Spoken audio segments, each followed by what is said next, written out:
November 22nd, 1963, Dallas, Texas. The morning air was warm. The sky was clear.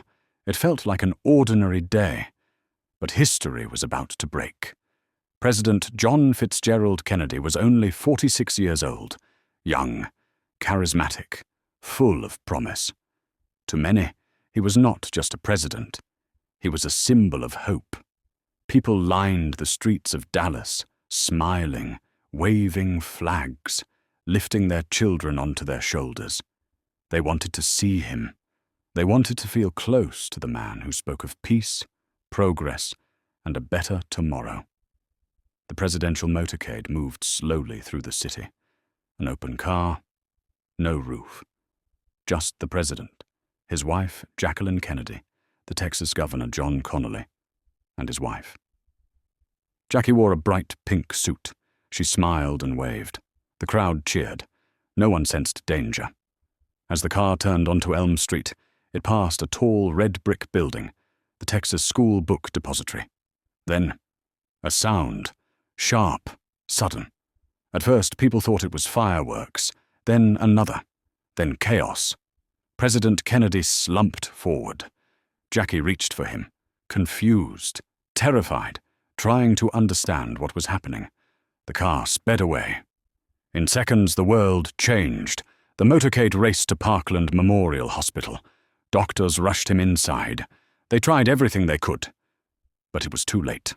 At 1 p.m., President John F. Kennedy was pronounced dead.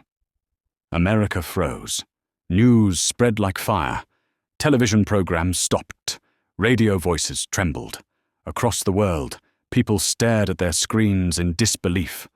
A young president was gone. A nation was in shock. Vice President Lyndon B. Johnson was rushed to safety. Inside Air Force One, surrounded by fear and uncertainty, he took the oath of office. Jackie Kennedy stood beside him, still wearing the blood-stained pink suit. She refused to change. "I want them to see what they did," she said. Meanwhile, the search for answers began. Just hours later, a former Marine named Lee Harvey Oswald was arrested.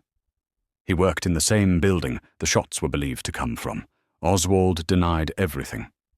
"I'm just a patsy," he said. 2 days later, before he could stand trial, Oswald was shot and killed live on television by Jack Ruby, a nightclub owner. America watched, again, in horror. Questions exploded. Was Oswald alone? Was there a larger plan? Was the truth being hidden? Investigations followed. The Warren Commission concluded Oswald acted alone. But many were not convinced. Even today, decades later, the questions remain. Yet beyond the mystery, beyond the theories, one truth remains clear. America lost more than a president that day. It lost a dream. John F. Kennedy believed in unity. He believed in service. He believed that ordinary people could change the world. "Ask not what your country can do for you," he once said. "Ask what you can do for your country." Those words still echo. He left behind a grieving wife, 2 young children, and a nation forever changed. His funeral was watched by millions. World leaders bowed their heads. The flame at Arlington National Cemetery was lit, and it still burns. A reminder. November 22nd, 1963, was not just the day a man died. It was the day innocence ended. The day America realized its leaders were not untouchable. The day the future felt uncertain. And the world has never forgotten. Now Reveal Zone asks you, why were so many questions left unanswered? Do you believe the full truth about JFK's death was ever revealed? Share your thoughts in the comment section. I read every single one. Your voice matters. Your opinion matters. And together, we keep the conversation alive. Don't forget to subscribe, comment, like, and share.